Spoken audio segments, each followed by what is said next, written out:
para Yasmín Ugalde y para nuestro invitado especial en este cuarto grado. Ha sido una bola de nieve desde el inicio del programa, con entrevista exclusiva y mesas de diálogo, pero aquí estamos en cuarto grado, mi querida Yasmín Ugalde.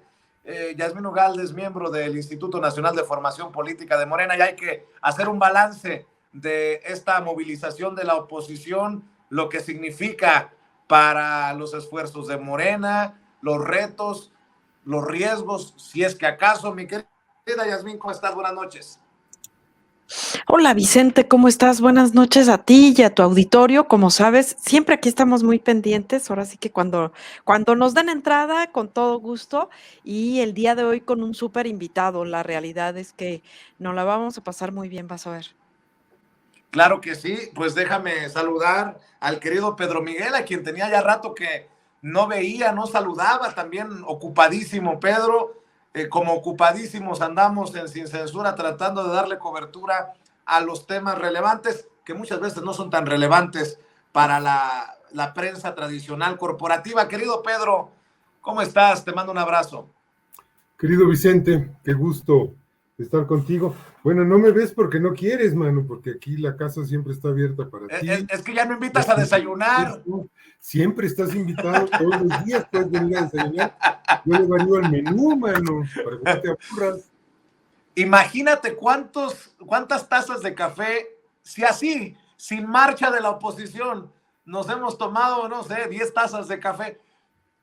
¿Cuántas nos tomaría, cuánto nos llevaría para analizar esta marcha de la oposición promovida por los que de alguna manera le dieron manga ancha a García Luna y ahora dicen que no sabían?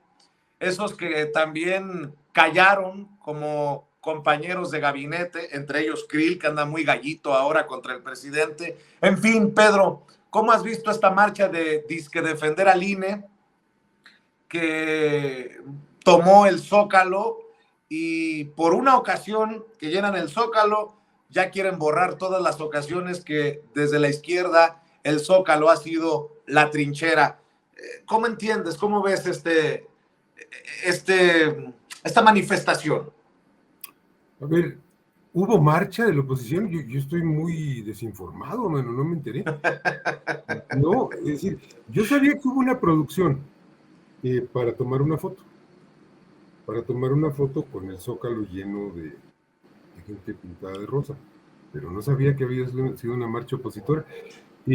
Yo pensé que había sido un evento de Spencer Tunick. Fue lo que pensé, nada más que de Rosita. Sí, Spencer Tunick organizaba en un espacio, reunía mucha gente, ¿no? Para tomar una foto, es decir, el propósito de esa actividad era tomar una foto. Y bueno, pues yo creo que fue el propósito de esto, tomar la foto del Zócalo. Inmediatamente se vació como en un evento de Spencer Tunick, y desde luego pues la gente se encueró como en un evento de Tunick, ¿no? Porque fíjate, hubo una señora que fue oradora principal, que dijo hablar en defensa de la democracia, y en cuanto se encueró resultó que era una pinochetista golpista que anda invocando a las Fuerzas Armadas para que se insubordinen al poder civil y para que nos salven de una dictadura, que es exactamente la frase que usó Augusto Pinochet en 1973. Y luego aparecieron otros personajes que traían ropa como de civil y de sociedad civil a partidista, y mocos que se la quitan y que salen Alito Moreno, Marco Cortés, el Bodoque Zambrano, o sea, puro partido político opositor. Y abajo en la plancha había unos que venían vestidos de gente con preparación universitaria, con doctorados, y que se encueran y que resultan ser unos ignorantes de lo peor, ¿no? Que no tenían la menor idea de a qué iban. Entonces, bueno, y por si esto no fuera poco, resulta que había otros en la plancha que iban disfrazados de opositores, y en cuanto se desnudan, o los desnudan, medios como el tuyo, como Juan Becerra, en fin, resulta que son gente que fue amenazada de que si no iba a perder el trabajo y que en el fondo es gente que simpatiza con López Obrador y con la 4T. Así que fue un encueradero como una foto de Spencer Tunick, ¿no? Es decir, Mario Delgado lo dijo, fue una farsa, fue una simulación exitosa, porque ellos querían, en efecto, la foto para los medios, y la tuvieron, lograron su evento mediático, tuvieron un impacto en ese ámbito definitivo. Yo me alegro de que hayan podido hacerlo, porque entre los convocantes a esa marcha, que por cierto hubo unos convocantes que no estuvieron físicamente, pero como en un evento. En espíritu, No, nada. no, mandaron su pack, como Calderón, Ricardo Anaya, Genaro García Luna, ¿no? Que no fueron, pero Oye, Pedro, y no solamente se encueraron o se exhibieron, se desnudaron los que marcharon, los medios de comunicación que no le dieron cobertura como merecía el caso de Genaro García Luna, el juicio. Tenían hasta cobertura en equipo para la marcha. Sí. Y dice uno, qué bueno que se quitaron la máscara algunos. Y tampoco le dieron cobertura al hecho de que había una gran pancarta del PAN reivindicando la figura de García Luna, y se enojaron muchísimo y la rompieron, y unas señoras se arruinaron el manicure tratando de rascar unos papeles que había en los que el PAN también defendía a García Luna. O sea, fíjate, iban disfrazados de tolerantes, plurales, democráticos, y resultaron ser unos grandes intolerantes, ¿no? Pero fíjate que yo creo que el gran desnudo, el desnudo maestro de esta obra, es el hecho de que fue una gran reivindicación del régimen del pasado. A falta de otra cosa, porque sabemos que esta oposición política, esto que es el Pacto por México, ¿no? Que después se ha llamado Va por México y que ahora creo que se llama Unides, ¿no? Está vacío de proyecto, está vacío de contenido, está vacío de propuestas para el país. Y ante ese vacío, ante esa oquedad, pues tienen que inventarse causas como que López está destruyendo la democracia, ¿no? Y lo dicen en un entorno en el que el gobierno dictatorial, tiránico, comunista, castrochavista, les dio todas las facilidades para que se manifestaran, incluso les ayudó, pues por ahí hasta puso ambulancias que atendieron a un señor que se infartó de tanto gritar en contra de López Obrador, de modo que, pues mira, ellos harán su balance. Para mí el balance es que esa jornada, pues marcó la grandeza de la Cuarta Transformación, porque quienes convocaron a esa marcha, entre los convocantes había muchos que nos rompieron la cabeza cuando nosotros salimos a manifestarnos, que nos mandaron provocadores, que nos metieron a la cárcel, que nos secuestraron, que nos desaparecieron, que nos torturaron, que nos asesinaron.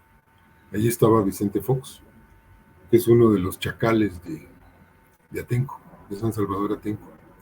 Ahí estaba Santiago Krill, su secretario de Gobernación, un señor que tuvo en sus manos, deja tú la Secretaría de Gobernación, era el responsable constitucional de la seguridad del país, era coordinador del gabinete de seguridad, tenía que ser el hombre más informado, él mismo lo presumió ahí en un video que sacó, y nunca leyó los periódicos, nunca leyó que en junio de 2001,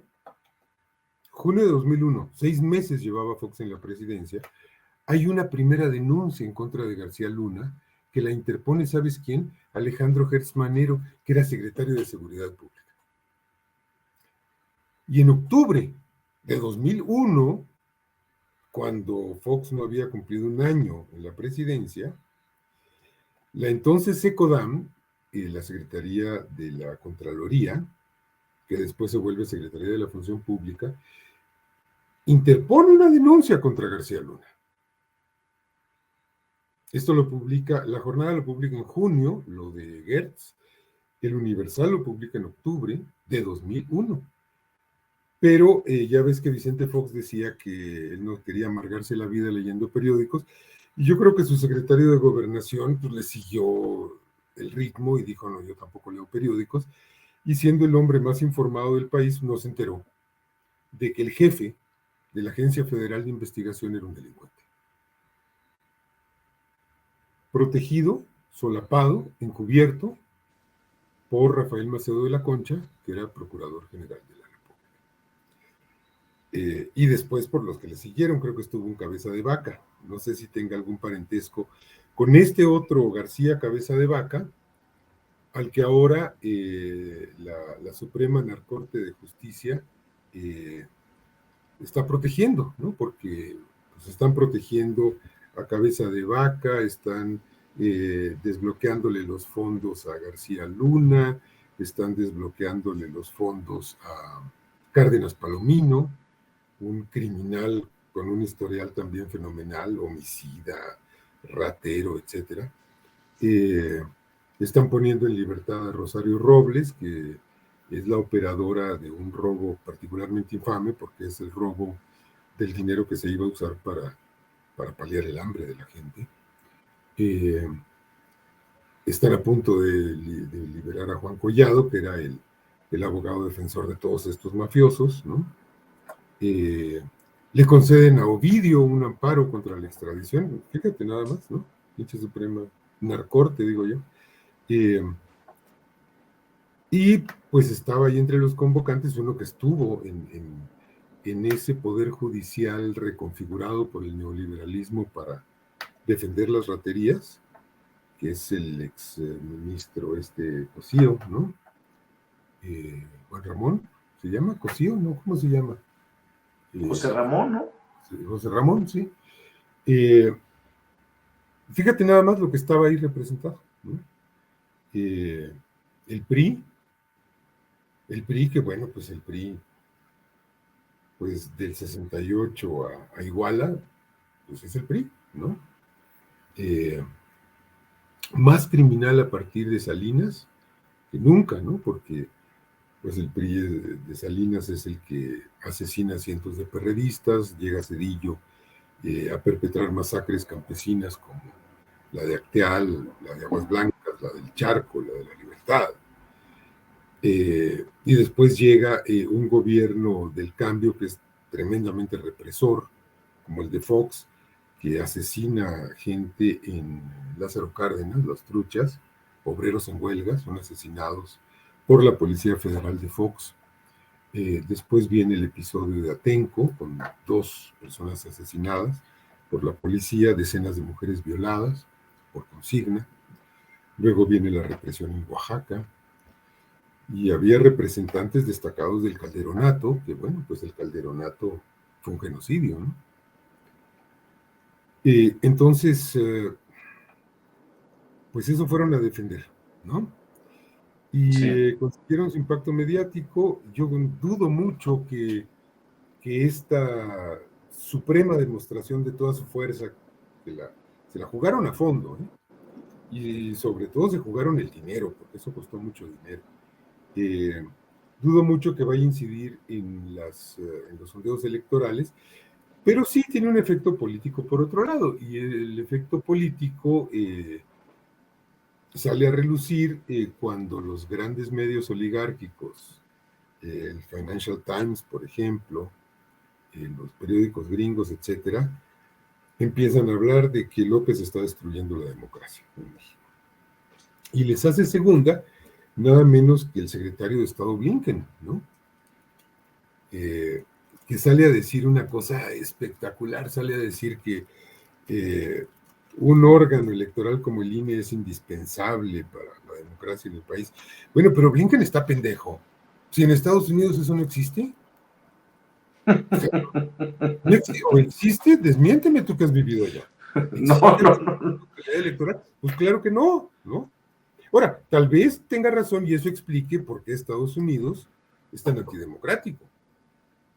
Porque en Estados Unidos, para empezar, al presidente no lo elige el pueblo, lo elige un colegio electoral. Y tú puedes sacar la minoría de votos y te incrustan en la Casa Blanca, como ocurrió con Trump, como ocurrió con Bush, ¿no? A ver, ¿de qué democracia nos están hablando? Y además de eso, bueno, pues ocurre que hay fraudes en Estados Unidos. O sea, Kennedy llegó con fraude, Bush llegó con fraude, todo el siglo XIX está marcado por fraudes, incluso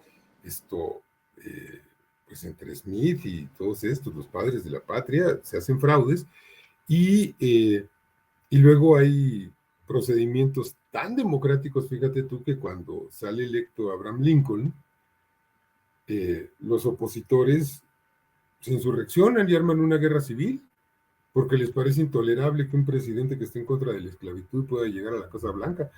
A ver, ¿dónde está la democracia en Estados Unidos? Unas elecciones que no las define el electorado con la pena, las definen los grandes intereses corporativos que le meten dinero a las campañas. Pero Estados Unidos promueve la democracia afuera, ¿no? Como la promovió en Chile, ¿no? Apoyando a Allende en contra de un militar que se quería sublevar para imponer una tiranía, ¿no? O en Argentina, o en Irán, o en Guatemala, o en República Dominicana, ¿sí, no? Estados Unidos es un gran promotor de la democracia. Entonces, fíjate cómo el encueradero del Zócalo termina encuerando al propio Estados Unidos como un actor que está metido allí, y que está metido allí desde siempre, porque el viejo régimen es un régimen títere de Estados Unidos. Felipe Calderón es le decíamos el pelele, pero no era pelele de los intereses empresariales mexicanos, era pelele de Washington. Calderón es incrustado en la Casa Blanca con la asistencia de la Embajada de Estados Unidos, dicho por el embajador Tony Garza, diciendo: yo voy a coordinar la transición entre Fox y Felipe Calderón, porque está muy débil Calderón y hay que reforzarlo, y Chan Chan lo dice en un cable de Wikileaks. Y en octubre de 2006, el equipo de Calderón, encabezado por Juan Camilo Mourinho, que ahora yo ya estoy como revalorando qué le pasó a Mourinho, mano, porque pues Genarito tenía la mano pesada, ¿no? Se llevaba pesado. Pues sí, y con Blake Mora. A Blake Mora, exacto. ¿Qué le pasó ¿cómo se llama este hombre? Santiago Vasconcelos, que se muere en el avión de Mourinho. O sea, a Calderón se le caían secretarios de gobernación como a uno se le cae el café. Bueno, pero te decía, va Mourinho a una reunión en octubre de 2006, o sea, Calderón todavía no es formalmente el usurpador, todavía es usurpador electo. Van a una reunión con la DEA, con el FBI, con el Departamento de Estado para diseñar la estrategia de seguridad pública del próximo gobierno, una reunión que tiene lugar en Cuernavaca. Esto está publicado en proceso. Un hombre impuesto con la ayuda de Estados Unidos, al que Estados Unidos le define su agenda, y en cuanto inaugura la presidencia, hunde al país en una guerra, que es una guerra que tú dices, bueno, ¿a quién beneficia esto? Pues hombre, beneficia a Wall Street, que es la que le lava el dinero a los narcos, beneficia a la industria armamentista de Estados Unidos, beneficia a los cárteles gringos, que aunque dicen que no existen, pues si no existen los cárteles gringos, ¿por qué tienen 100,000 muertos por sobredosis? A ver, ¿quién reparte esa sobredosis? ¿El Espíritu Santo? Está complicado, ¿no? Beneficia al propio gobierno de Estados Unidos porque crea una debilidad en el Estado mexicano que le permite una intervención grosera, obscena, en los asuntos que debieran ser de exclusiva competencia de las instituciones mexicanas. ¿Y quién les abre la puerta para esa injerencia absoluta, total, procaz? Genaro García Luna. Genaro García Luna le ofrece a Michael Chertoff, secretario de Seguridad Interior, toda la información de seguridad de México, dicho por los gringos. ¿Por qué cayó de la gracia García Luna de Washington? ¿Por qué podría estar cayendo Felipe Calderón de la gracia de sus patrones? No lo sabemos. Son juegos y rejuegos del poder, disputas porque la DEA y la CIA viven agarradas del moco, ¿no? Lo que sí sabemos es que todo ese periodo neoliberal fue diseñado en Estados Unidos, por Estados Unidos, la reforma energética impuesta a la postre, que la intentó imponer Calderón en 2008 y la acabó imponiendo Peña en 2013, 14, está redactada en el despacho de Hillary Clinton. Entonces, hay mano, pues no voy a decir que negra, porque me van a decir racista, pero hay mano gringa en todo esto. Forma parte de un modelo de desestabilización. Hay que entender que Washington no es monolítico ni homogéneo, a lo mejor Biden es un viejito muy bien intencionado, vamos a decir que sí, hasta pongámosle que es demócrata, pero bueno, pues hay muchos grupos confrontados ahí, te digo, la propia DEA, la propia CIA. Entonces me parece que fueron estos organizadores reales, Claudio X González, sus ayudas de cámara del PRI, del PAN y del PRD, el bolón de organizaciones no gubernamentales, ¿no? Que siempre están poniendo el grito en el cielo, siempre descubren que atropellaron a un jaguar en el Tren Maya, aunque el jaguar haya sido atropellado en una carretera de la Amazonía hace 5 años, pero bueno, ponen la foto. ¿Quién más estuvo ahí? Bueno, fíjate, organizaciones de la sociedad civil, Causa en Común de Marilena Morera. Quien aplaudió hasta el cansancio a Genaro García Luna.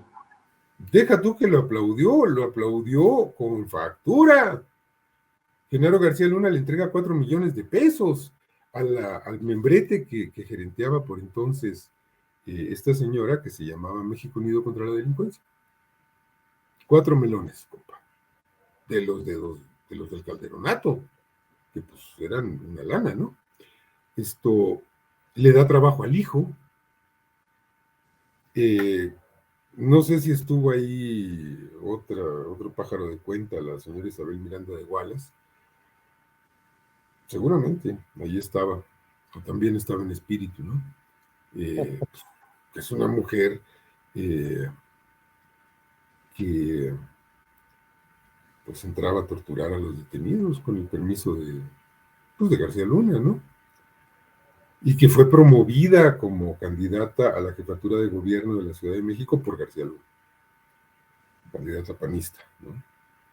Y como no levantó, pues entonces se fueron de compras y compraron a Mancera, ¿no? Que se pasó al bando de ellos descaradamente, ¿no? Esos son los demócratas, esos son los que defienden la democracia, esos son los que defienden los derechos humanos, esos son los que, ¿qué? ¿No? Pues no hay nada. Hay una producción mediática para tener impactos políticos, ya los tuvieron, pero yo me pregunto, bueno, ¿y con eso les va a alcanzar para ser competitivos en la arena electoral del año entrante? Pues no, porque nada más les falta tener algo que proponerle al país. Cierto. No hay nada que proponerle al país, salvo regresar a Peña, a Calderón, a Fox, a Cedillo, a Salinas. Qué interesante esto que nos estás diciendo, Pedro, y también para escuchar la opinión de Yasmín Ugalde. Yasmín, la oposición no se da cuenta que en sus más importantes, entre comillas, victorias, de alguna manera también le dan la razón al presidente Andrés Manuel López Obrador y a todos como ustedes en el Instituto Nacional de Formación Política de Morena que lo han sostenido y con los pelos de la burra en la mano, ¿no? ¿Qué dicen en la oposición? Andrés Manuel es dictador, autócrata, es tirano, no fue reconocido como tirano del 2022. Pues qué pinche tiranía, qué dictadura en la que se pueden reunir tantas personas que dicen que están en contra de la reforma electoral y que salen a defender al INE, no en contra del presidente Andrés Manuel López Obrador, y no les pasa nada, pero no le van a dar ni siquiera ese crédito. Pero con el hecho de celebrar lo que celebran, pues echan abajo sus propias narrativas. Bueno, así lo entendería yo. ¿Cómo la ves, mi querida Yasmín?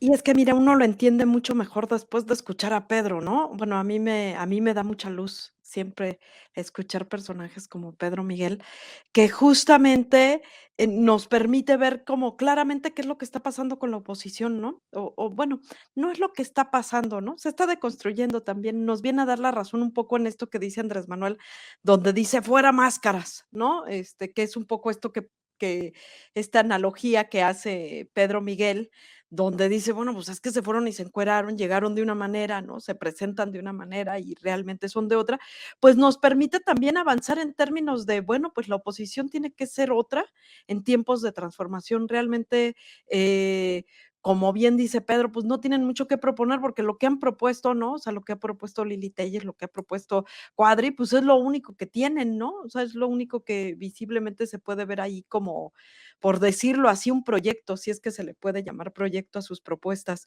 Pero lo que sí es que pareciera, y también ahí haciendo un poco alusión a esto que dice Fisgón, como los universos paralelos, ¿no? O sea, es decir, fue paradójico, pues, ¿no? Que quienes vienen y convocan a una marcha por la democracia son estos que no solamente nos criticaban cuando marchábamos, sino que, como bien dice Pedro Miguel, pues hicieron tantas barbaries, ¿no? O sea, la represión que hubo alrededor de momentos de expresión como el que se vivió en la marcha del domingo, pues donde uno sale y expresa libremente lo que le gusta y lo que no le gusta y quién eres, pues ahí se vivió. Por ejemplo, hubieron algunas expresiones en redes sociales, ¿no? Donde se mostraba la marcha del domingo, esta que se pintó de rosa, pues porque no se podía pintar de otro color, ¿no? Ya no se pueden vestir de rojo, ya no se pueden vestir de amarillo ni de azul, porque eso ya da vergüenza, y entonces ahora pues se visten de rosa, ¿no? Pero podíamos ver cómo estaban libremente ahí y en esa misma plaza, pues Mancera y Peña Nieto, pues dieron macanazos a varios que se estuvieron expresando en su momento en esa misma plaza, ¿no? O sea, es decir, realmente el contraste fue muy obvio, nos permite ver esto, ¿no? O sea, estas paradojas y estos universos paralelos, ¿no? A mí me llamaba la atención estos discursos que aparte, bueno, fueron vergonzosos, ¿no? Como el de Pajés, que decía que abracemos la diversidad, decía, ¿no? Habló de la diversidad sexual, habló de las mujeres, habló del machismo, pues estas cosas que hemos insistido, donde la derecha ahora viene y llegó y se vistió de feminista, ¿no? O sea, y no tardando, pues porque aparte estamos a unos días del 8M, ¿no? Dijo, por ejemplo, cosas como vayamos, ¿no? Bueno, en este frente ciudadano, que aparte, encabezado por estos personajes que ya decía Pedro Miguel de ciudadanos, yo creo que no tiene nada, hay intereses económicos muy fuertes ahí, rumbo al 24, justamente, y como fue muy claro, pues, ¿no? Abrazar la diversidad, dijeron claramente, vayamos por las clases medias, ¿no? Humilladas desde el poder, pues, estos mensajes donde, pues, estaban tratando de agarrar de todo, ¿no? O sea, fue, en mi opinión, nos vino a dar la razón una vez más, como en esto donde quitémonos las máscaras y digamos quiénes son y cuáles son nuestros intereses y cuál es nuestro proyecto, ¿no? Y yo creo que se vio perfectamente plasmado ahí el domingo en esta marcha y qué mejor poderlo analizar tan profundamente como hace rato pudimos escuchar claramente a Pedro, ¿no? Sí, y de hecho, la pregunta, si Pedro está por ahí, Pedro Miguel, es, ¿ni con los números significa algún riesgo para el proyecto de transformación? ¿O sí se tiene que hacer un análisis de por qué han llegado a este punto de llenar el Zócalo esos que se oponen, Pedro Miguel? Mira, yo creo que electoralmente no hay ningún riesgo. Es decir, llenar el Zócalo, a ver, si llenar el Zócalo te garantizara ganar elecciones, Cuauhtémoc Cárdenas las habría ganado en 94 y en 2000, y las perdió. En 88 le robaron la presidencia, pero en 94 y en 2000 llenó el Zócalo y luego perdió la elección. O sea, esa es la verdad, ¿no? No, eso no es así. Y además, bueno, ya vamos a ver las encuestas y los estudios de preferencia que irán saliendo esta semana y vamos a ver si esto ha tenido un impacto o no. Yo me atrevo a pensar que no. Lo que sí creo es que hay un empoderamiento de la oposición, o más bien como una exhibición de poderío. Mira, hace rato Horacio Franco, a quien admiro y quiero muchísimo, hablaba del poder, ¿no? Y decía, bueno, el poder no lo tiene el presidente, el poder está arriba. Bueno, es que yo ahí difiero, porque creo que el poder está de alguna manera distribuido. Entonces, a ver, nosotros tenemos la presidencia como movimiento transformador, pero eso no quiere decir que tengamos todo el poder, tenemos parte del poder, no tenemos al Poder Judicial. El Poder Judicial está al servicio de la delincuencia organizada, así de claro lo digo.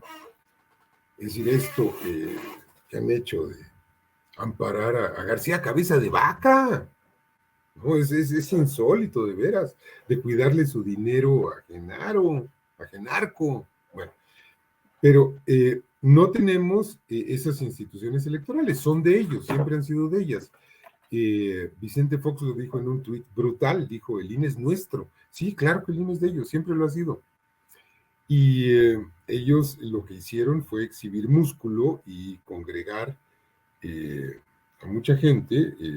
Yo creo que hubo gente de buena fe allí que fue pensando que la democracia está en peligro. Lo que no está la democracia en peligro, y el INE tampoco está en peligro, es decir, esto de que decía el capo Lorenzo Córdoba, que van a descuartizar al INE. No, nadie va a descuartizar al INE. Lo que se está proponiendo simplemente es que el INE funcione sin que sea una cueva de ladrones. Nos van a quitar la credencial de elector, nadie le va a quitar la credencial de elector a nadie. Es que ya no va a haber confianza en los resultados electorales. No jodan, nunca la hubo. El IFE legitimó un fraude en 2006. Lo volvió a legitimar en 2012 cuando Peña compra la presidencia. Hicieron fraude en 2018, por supuesto que hicieron fraude. Ocurre que no les alcanzó para distorsionar la voluntad popular, pero el fraude ahí estuvo. El cochinero de Puebla es atroz. Hubo asesinatos, quemas, robo de papelería, todo lo que siempre ha habido lo hubo bajo la égida del IFE. Entonces IFE, no, ya era INE, fíjate, ya eran Córdoba y Murayama los gerifaltes de esto, y fraude, por supuesto. El año pasado hicieron fraude en Tamaulipas, hicieron fraude en Aguascalientes. En Tamaulipas no les alcanzó, fue como en 2018, pero en Aguascalientes le dieron la vuelta a los resultados. ¿Cómo? Comprando votos, robándose papelería electoral, en fin, haciendo una serie de chanchullos, golpeando gente, capturando gente, allanando casas, y fue un operativo de elección de Estado pavoroso. Entonces, yo creo que para ellos la plaza fuerte del INE es muy importante porque es lo que les ha permitido mantenerse en el poder o mantener sus jirones de poder que todavía tienen, ¿no? El INE y el Poder Judicial son como sus dos trincheras, los sitios en los que ellos se hacen fuertes. Bueno, y aparte de una serie de institutitos ahí autónomos de importancia menor, pero ahí está el mecanismo con el que se perpetuó durante 40 años el régimen neoliberal y oligárquico, y delictivo, en suma delictivo, ¿no? Hoy estamos ya viendo que la delincuencia de cuello blanco y la delincuencia, eso que le llamamos delincuencia, que es solo una parte, o sea, el Chapo, y el Mayo Zambada, y el Señor de los Cielos, son lo mismo. Genaro era el eslabón entre las dos delincuencias. Y el IFE-INE ha sido el perpetuador de ese modelo, de saqueo, de guerra contra la población, de desconocimiento de la voluntad popular y sobre todo de continuación de un modelo autoritario, antidemocrático y homicida, porque, insisto, son homicidas, ¿no? Es decir, eso no se lo van a quitar de encima nunca. Hay una historia terrible y en ese sentido yo creo que es importante considerar que una restauración oligárquica en México, ojalá que alguna gente se dé cuenta de esto. Y es que, bueno, o seguimos por la 4T o hay una restauración oligárquica. Y una restauración oligárquica no se saldaría con una consolidación democrática. Una restauración oligárquica se consolidaría con muchísima gente en las fosas comunes y en las fosas clandestinas. Porque la derecha cuando vuelve con una tremenda violencia asesina, ¿no? Esto lo vemos en todos los procesos que se llaman contrarrevoluciones, así sean coyunturales, así sean momentáneos. Bueno, lo vimos en Bolivia, lo estamos viendo en Perú. Son asesinos. En cuanto regresan al poder empiezan a asesinarte, porque no te perdonan que los hayas agraviado poniendo a un representante del pueblo en la silla presidencial. Un indio en Palacio Nacional. ¿Cómo es eso? Eso es lo que no perdonan. Entonces, afortunadamente, yo no veo el escenario de un retorno de este régimen delictivo por la vía electoral, porque no tienen proyecto más que ese. Me preocupa, eso sí, me preocupa Lenín Moreno. Es decir, me preocupa que la contrarrevolución incube en nuestras propias filas. Barajéamela, decimos en el pueblo, barajéamela más despacio. ¿A qué te refieres, Pedro? Mira, me refiero a algo muy simple. Morena se ha convertido en un partido hegemónico. Esta no es una calificación peyorativa ni negativa, es decir, los partidos hegemónicos pueden ser de muchas clases. Mira, el Partido Demócrata en Estados Unidos es un partido hegemónico, el Partido Socialdemócrata Alemán es un partido hegemónico, el PRI fue un partido hegemónico, el partido de Atatürk en Turquía, no me acuerdo cómo se llamaba, tuvo un periodo de partido hegemónico, como el golismo en Francia, como el PSOE en España, ¿no? El problema con los partidos hegemónicos es que tienden a acaparar el conjunto de la vida política de un país. Y en su interior se desarrollan tendencias contrapuestas. Veamos el PRI, ¿no? Había una izquierda del PRI, había una derecha del PRI, había un centro del PRI. Entonces, el problema es que si Morena, no por una decisión, y en esto quiero ser muy claro, no por una decisión autoritaria, no por una deriva al totalitarismo, ni al partido único, ni mucho menos, sino por la propia debilidad de la oposición,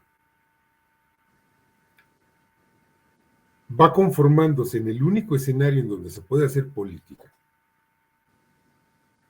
pues vamos a tener una invasión de políticos que van a hacer carrera en Morena. Y la carga histórica de la cultura autoritaria, de la corrupción, de la manipulación, de la mentira, pues va a florecer en Morena. Ese es lo que a mí me asusta. No me asusta. A ver, ¿de veras ustedes creen que Enrique de la Madrid puede ser un candidato competitivo? Por Dios.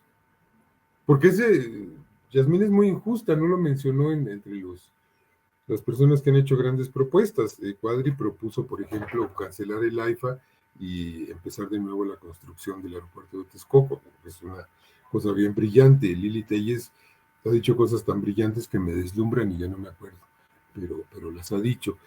Enrique de la Madrid, hombre, se quemó los sesos y propuso que cada uno de nosotros adopte un mexicano, ¿no? No, ¿qué mexicanos son los adoptivos y qué mexicanos son los adoptadores? Eso como que no quedó muy claro, ¿no? Porque, yo adopto a un mexicano y a mí quién me adopta. O sea, ese es el grado de estupidez, ¿no?, de la oposición. No hay problema, no tienen que proponerle al país.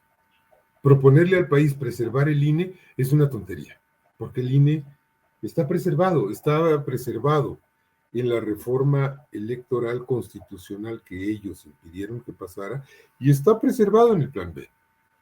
Y tiene su papel, o sea, nadie está tan loco como para proponer la supresión de la autoridad electoral. Pero a mí sí me parece que tenemos que ir reformando esa autoridad electoral, porque es una autoridad que, ¿quién era el ideólogo que proponía la democracia sin adjetivos? Creo que era Krause, ¿no? Fíjate cómo son bien travestis y bien, híjole, les encantan los disfraces. La democracia sin adjetivos, que Krause denominaba, es la democracia representativa parlamentaria burguesa. Pero no le puedes quitar esos adjetivos. ¿Por qué? Pues porque hay otras democracias. Porque hay democracias participativas, hay democracias directas, y la cuarta transformación propone avanzar a una conformación mixta de democracia representativa con democracia participativa. Cuando Lencho Córdoba y Ciro Murayama escuchan esto, se desmayan y hay que llevarles las sales para que resuciten, porque les escandaliza muchísimo. Ellos creen que la democracia son ellos. O bueno, dicen creerlo, ¿no? Pero no. Este es un discurso que a la larga termina por derrumbarse. Porque, a ver, ¿quiénes se han opuesto a las consultas? ¿Quiénes se oponen con garras y dientes a que los cargos de la Suprema Corte y los del INE también sean sujeto de revocación de mandato? Y las gubernaturas y las presidencias municipales y las regidurías. Todo cargo de poder debe estar sujeto a la revocación de mandato. ¿Quién se opone a que los consejeros electorales sean electos y no nombrados en un conciliábulo cochino de la clase política? Pues esos que gozan de los privilegios. Pues sí. Entonces, ¿de dónde acá son demócratas? ¿De dónde acá se puede llamar demócrata a alguien que se opone a que un cargo tan importante surja de una elección popular? No, pues serán meritócratas, serán tecnócratas, pero demócratas no son.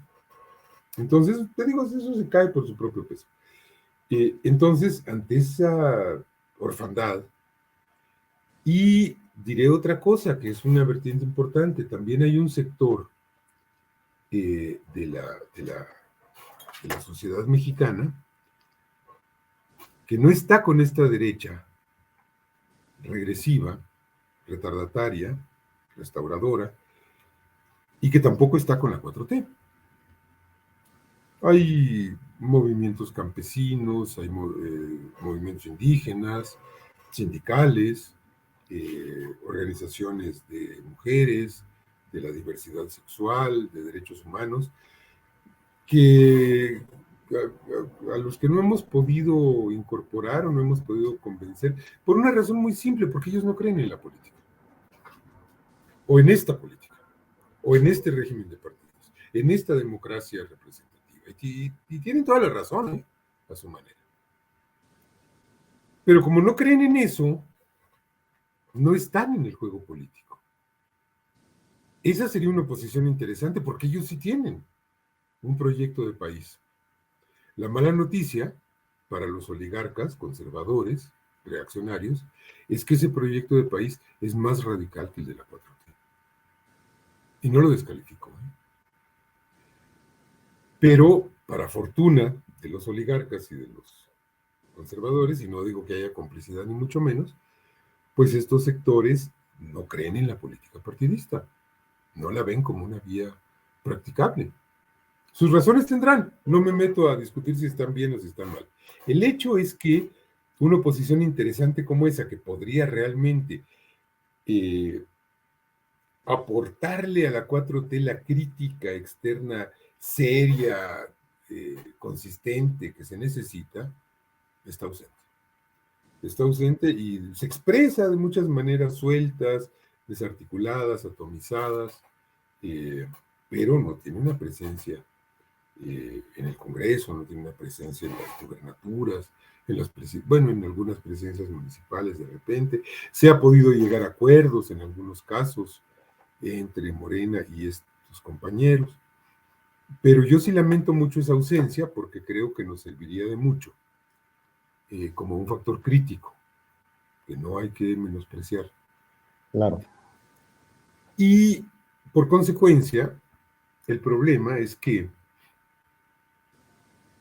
la derecha ha colonizado causas como la causa ambientalista, la causa de derechos humanos, los feminismos, ¿no? Y dentro de poco va a estar colonizando los indigenismos o las causas de los pueblos originarios, sino es que ya lo hizo en algunos casos. Creo que ya lo hizo en algunos casos. Fíjense qué drama, ¿no? Entonces, esto a mí me preocupa. Que Lili Telles llegue a la presidencia, de veras no me preocupa. De veras no me preocupa. No me preocupa que Xóchitl Gálvez llegue a la jefatura de gobierno, que Enrique de la Madrid Cordero sea el próximo presidente, o Cuadri, poniéndose la banda presidencial. O sea, de veras, por ahí creo que no va. Y en eso está de acuerdo, hasta los analistas de la derecha están de acuerdo. López Dóriga se los dice en su cara. A ver, empiecen por asumir que el próximo presidente o la próxima presidenta va a ser de Morena. Por mérito de Morena, sí, en parte, pero sobre todo porque ellos no tienen nada que proponerle a México. Como no sea encuerarse para una foto en el Zócalo. Mi querida Yasmín, te propongo que seas tú quien nos deje con una reflexión, un comentario para cerrar. Pues ya lo pone aquí sobre la mesa Pedro, y sobre todo una vez que lo nombra así, ¿no? O sea, es decir, ¿dónde está el verdadero peligro? ¿Dónde habría que poner los énfasis y la atención? Y puede ser más hacia quienes estamos empujando esta transformación. A mí me parece que ahí ponemos una vez más el énfasis al tema de la formación política. Por eso, todos los procesos de transformación tendrían que ir acompañados de un proceso de formación política, no solamente para militancia activa del partido, en este caso, que promueve esta transformación, sino a todos los niveles, en todas las capas, es decir, desde la propia ciudadanía, ¿no? O sea, es decir, si estamos promoviendo que sea esta una democracia participativa, protagónica, pues las y los protagonistas de esta transformación tienen que estar con ciertos elementos que les permitan por lo menos tener un análisis en la coyuntura y de ahí, bueno, tener muchos más elementos de formación política. Entonces, pues la invitación, pues la reflexión tendría que ser pensando en esto, ¿no? Por supuesto, invitarles también a que se acerquen acerquen a los contenidos del Instituto Nacional de Formación Política en las distintas redes sociales que ya hemos planteado aquí varias ocasiones, Vicente. Pues yo te agradezco como siempre, Yasmín Ugalde. Y Pedro, por favor, ya no le pongas esos raspones a Felipe Calderón, que en lugar de tomarse el alcohol, lo va a usar para sobarse. Ya vi qué madriza le pusiste por andar compartiendo información falsa. Es de cariño, es de cariño. No, mira, de veras, nadie me cree, pero yo estoy muy agradecido con Felipe Calderón. O sea, yo sí le tengo un enorme agradecimiento, porque pues hizo algo que muy poca gente puede hacer por uno en la vida, y para mí fue una figura muy importante, porque fue él quien a mí me convirtió en obradorista. Y pues, ¿cómo no agradecer eso? Entonces, no creas que es grosería. No, es con mucho cariño para Narco Felipe. Oye, Pedro, no, pero es que eso de Narco Felipe o de Genarco, y qué fuerte que de esa manera te convertiste en obradorista, pues es que no podía ser de otra manera, con un Felipe Calderón como lo hemos ido exhibiendo en el transcurso de los años, ¿no? Y creo que muchos nos quedamos cortos en la descripción del personaje. Así es. Pues oye, muchísimas gracias por el espacio, gracias Yasmín, y pues yo creo que no queda más que decir que vamos para adelante, que la formación política es la única garantía de que no tengamos una contrarrevolución incubada al interior del movimiento,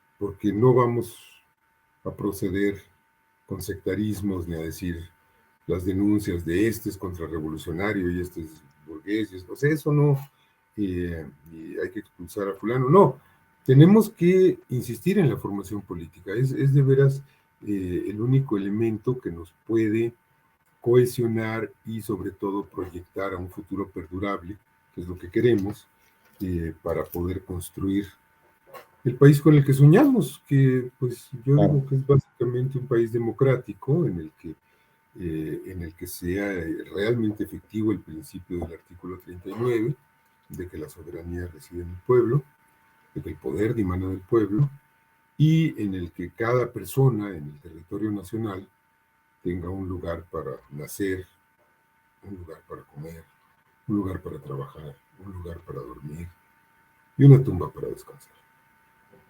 Es la responsabilidad del país. Ese es nuestro proyecto. Vamos adelante. Vamos adelante. Mi querido Pedro, me encantaría verte muy pronto.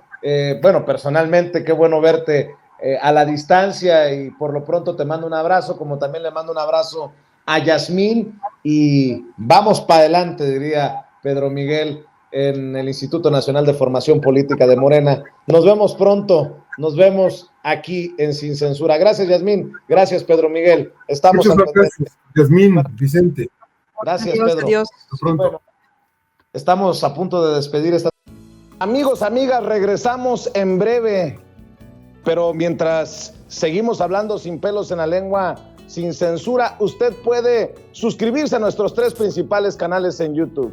Sin Censura Media, en donde tenemos más de 1,600,000 suscriptores, Sin Censura TV, en donde tenemos más de 1 millón de suscriptores, y en Sin Censura Presenta, en donde queremos llegar muy pronto a los 100,000 suscriptores. Si usted ya está inscrito en Sin Censura Media, suscríbase en Sin Censura TV. Si ya está suscrito en Sin Censura TV y Sin Censura Media, suscríbase a Sin Censura Presenta. Recuerde que es gratis, no tiene que sacar un solo centavo de su bolsillo para apoyarnos. Dele clic en la campanita para que los señores y señoras de YouTube envíen las notificaciones cuando estemos transmitiendo en vivo y en directo o estemos subiendo videos.